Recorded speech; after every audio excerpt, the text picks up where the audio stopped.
인생의 호흡을 얕게 하는 공부는요. 인생의 호흡을 얕게 하는 공부는 일정 목표를 달성하면 끝이 나는 호흡이 짧은 단기간의 어떤 공부를 말합니다.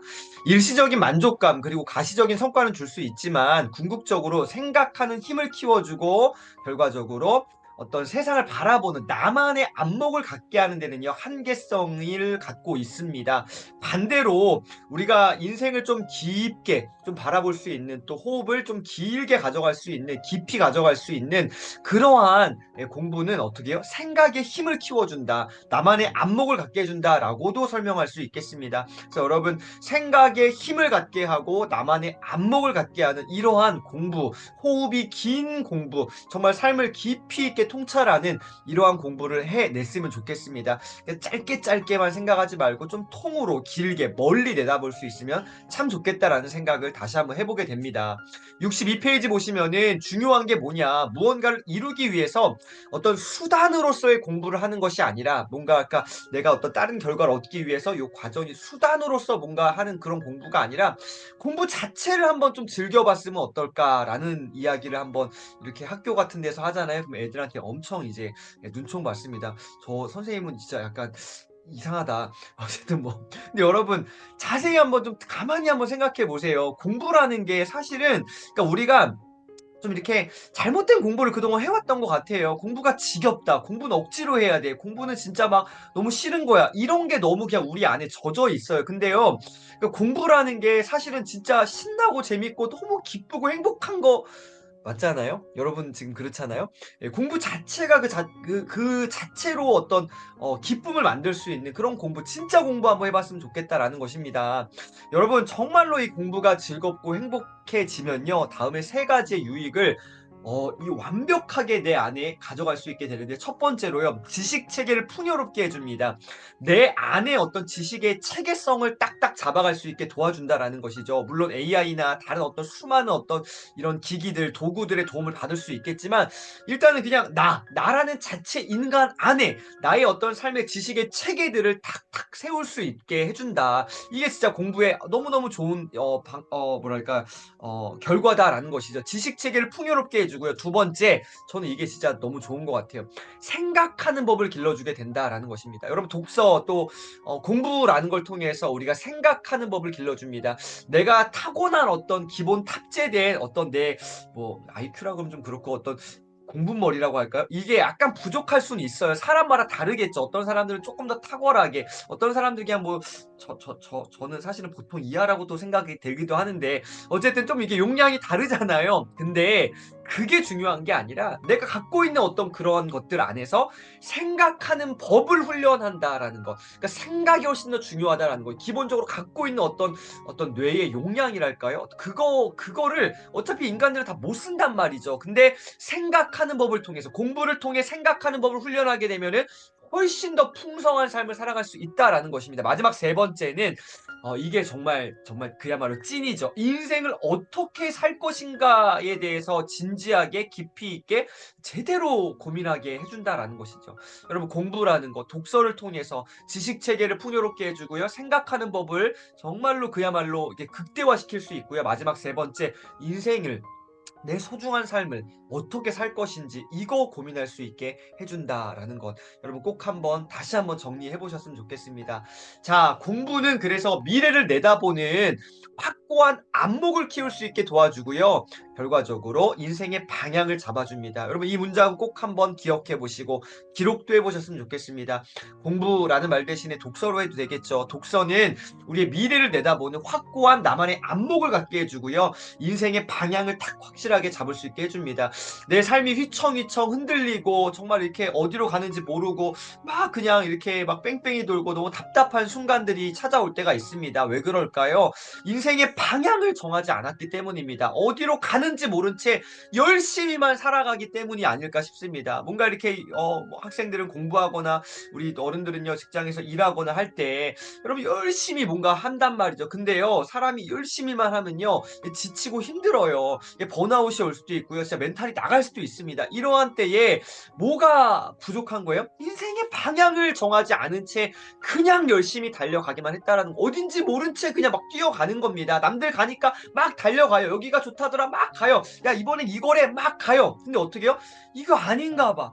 막 혼란스러운 거예요. 뭐가 없으니까? 인생의 방향이 없으니까. 자, 공부, 독서는 우리의 삶 가운데에 인생의 방향을 잡아주고 확고한 안목 또한 통찰력 또한 갖게 해준다라는 것입니다. 그래서 여러분 공부, 네, 독서 정말 정말 좋다. 사람의 수명이 길어지는 가운데 노년 이후의 삶을 어떻게 살 것인가 요 최근에 정말로 아주 중요한 어떤 화두가 되었습니다. 여러분 우리 대한민국도 진짜 이제 노년층의 인구의 비율이 점점 많아지고 우리 수명이 정말 정말 길어지고 있는데 자 즐겁게 인생 2막을 열어야 될 시기에 사는 의미를 모르겠다며 뒤늦은 뭐요? 방황을 하는 중년층들이 늘어나고 있습니다. 여러분은 어떠신가요? 여러분 주변은 안녕하십니까? 여러분 인생 2막을 열어야 될 시기 언제예요? 예, 중년의 시기다. 중년이라 하면 이 연령으로 뭐 굳이 따질 수 있다면요. 저는 한 뭐 40 정도부터 이 중년이 요 예전에는 뭐 4, 50대 뭐 한 50대, 60대까지 했는데 이제는요. 이제는 여러분 70대, 80대까지도 저는 중년인 것 같습니다. 예, 그리고 뭐 정말 건강하신 분들은 90대도 중년이지 않을까 싶어요. 여러분 이 정말 긴 시간 동안에 이때 어떻게 해요? 즐겁게 인생을 또 새롭게 열어가야 되는데 사는 의미를 모르겠다며 뒤늦은 방황을 하는 사람들이 많다는 거예요. 왜 그럴까요? 네, 여러분 제대로 뭔가 삶의 기쁨을 누리지 못하기 때문입니다. 방향을 정하지 않았기 때문에 내가 또 왜 살아가는지에 대해서 진지하게 고민이 해보지 않았기 때문에 아까 앞서 말씀드렸던 얕은 수준의 생각, 얕은 수준의 어떠한 공부들만 해봤기 때문에 정말로 깊이 있는 그리고 긴 호흡으로 우리가 살아가는 방법들에 대해서 고민해보지 않았다는 것이죠. 자, 이러한 위기를 극복하기 위한 유일한 방법이 있습니다. 이 위기는 여러분 우리 개인만의 문제가 아니라 이 시대적인 어떤 문제인 것 같아요. 이것을 극복할 수 있는 방법은 뭐냐? 배우는 행위가 가져다주는 기쁨을 경험하는 것입니다. 배움의 기쁨을 우리가 회복해야 된다라는 것이죠.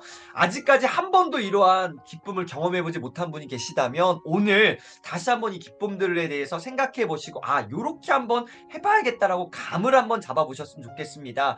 여러분 배움의 기쁨은요 우리의 삶을 다시금 충만하게 채워줍니다. 진짜 인생이 충만해지는 것은요 이러한 데 있다고 생각해 배움의 기쁨을 한번 만끽해 보는 겁니다. 그것이 여러분의 어떠한 공부의 영역이 되었든 여러분 어쨌든 배움의 그 기쁨을 통해서 우리의 삶을 충만하게 일으켜냈으면 좋겠습니다. 회복해 되었으면 참 좋겠다라는 생각 해봅니다. 여러분 공부 참 재밌습니다. 즐겁습니다.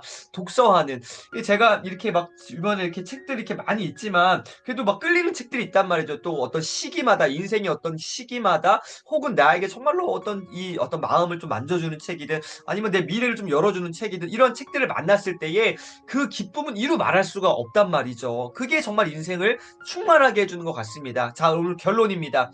공부하는 삶을 사는 사람과 그렇지 않은 사람은 뭐요? 눈빛이 달라요. 눈빛이 다릅니다. 그러니까 어떤 사람들은 진짜 흐리멍텅하고요. 어떤 사람들은 반짝반짝 빛나요. 배우는 즐거움을 아는 사람의 눈빛은요. 항상 반짝이고요. 허무함이나 고독은 찾아볼 수가 없다라는 것입니다. 제가 요 최근에 한 두어 달 정도 이렇게 지하철, 대중교통, 버스를 굉장히 많이 한번 타봤습니다. 지난달에 한 15,000원에 15만 원 정도의 대중교통비가 나왔어요. 진짜 많이 탔다는 거죠. 그러니까 저는 항상 이렇게 대중교통을 거의 탈 일이 없었습니다. 저는 뭐 수도권에 살지 않고 이 경기도 북부 지역에 살기 때문에 대중교통을 이용할 일이 거의 없어요. 뭐 자차로 이동을 하는데 이동거리가 워낙 길죠. 그러니까 대중교통을 안 탔는데 요 한 두 달 동안 진짜 많이 타봤습니다. 그러다 보니까 사람들의 눈빛, 사람들의 어떤 행태들, 또 이런 모습들을 좀 이렇게 잘 이렇게 조용히 이렇게 몰래 잘 관찰해봤습니다. 도찰은 아니고요. 관찰해봤습니다. 여러분 그러는 가운데 제가 보게 된 게 이거예요. 사람들의 눈빛이 죄송합니다. 아침부터 마탱이가 간 사람들이 참 많다라는 겁니다. 왜 그럴까요? 뭔가 이렇게 삶에 대한 열정과 삶을 마주하는 어떤 자세가 좀 이렇게 좀 안타까운 경우들이 많이 있습니다. 물론 핸드폰을 보는 자체가 그 다 나쁜 건 아니에요. 하지만 대부분 어떻게 해요? 그냥 시간을 그냥 허비하는 어떤 행태들. 그리고 진짜 이게 뭔가 표정에서 어떤 이렇게 뭐랄까요? 막 어떤 삶의 희열, 어떤 기쁨, 감동 이런 것들 느끼기보다는 그냥 막 표정도 어두운데 그냥 이거 그냥 시간 때우는 거죠. 예 참 하지만 정말 소수의 사람들은요. 이렇게 책을 보시는 분들이 있더라고요. 종이책을요. 아 그런 분들은요. 이 눈빛부터가 다릅니다. 그리고요 자세와 태도에서 뭔가 이 뭐랄까 아우라, 이 열정, 에너지가 막 느껴지는데 항상 진짜 반짝반짝합니다. 허무함, 고독 그런 사람들, 독서하는 사람들 이런 거 찾아볼래야 찾아볼 수가 없던 거예요. 그래서 배움을 향한 열정은요. 사람을 뭐요? 반짝반짝 빛나게 합니다. 여러분 배움을 향한 열정은 사람을 어떻게 해요? 어둡게 한다가 아니라 빛나게 한다. 반짝반짝 빛나게 합니다. 흐리멍텅하게 만드는 게 아니라 정말로 반짝반짝 번쩍번쩍 빛나게 만드는 것 같아요. 자 그래서 오늘 결론 진짜 찐 결론 가겠습니다. 멈추지 않고 계속해서 성장하고 있다는 뭐요? 성취감 그리고 새로운 의미를 얻었다는 기쁨을 만끽해 봤으면 좋겠습니다. 독서를 통해서 공부를 통해서 성취감과 기쁨을 마음껏 누렸으면 좋겠습니다. 공부가 우리 인생에 여러 가지 뭐 정말 중심축들이 있는데 그중에 하나로서 공부가 다는 아니에요. 이 독서가 다는 아닙니다. 하지만 우리 인생이 몇 가지의 어떤 중심축이 있다면 그중에 하나로서의 축으로서 되어진다면 그 인생은 죽는 마지막 날까지 헛되지 않을 것이다라고 사이토 다카시는 이야기하고 있습니다. 그래서 여러분 독서를 통해서 공부를 통해서 우리의 삶이 좀 더 이렇게 풍성해지고요. 충만해졌으면 좋겠습니다. 호흡이 얕은 정말 짧게 공부하는 게 아니라 인생 전체를 봤을 때 좀 길게 긴 안목으로 긴 호흡으로 깊은 어떤 통찰력을 만들어내면서 그렇게 공부해 나가시는 오늘 되시기를 다시 한번 응원드리겠습니다. 배움의 기쁨, 충만한 삶으로 회복할 수 있다라는 주제를 가지고 한번 나눠봤습니다. 오늘 하루도 독서, 공부를 통해서 행복하고 정말 충만한 하루 보내시기를 다시 한번 응원드리겠습니다. 오늘도 함께 해주셔서 진심으로 감사합니다.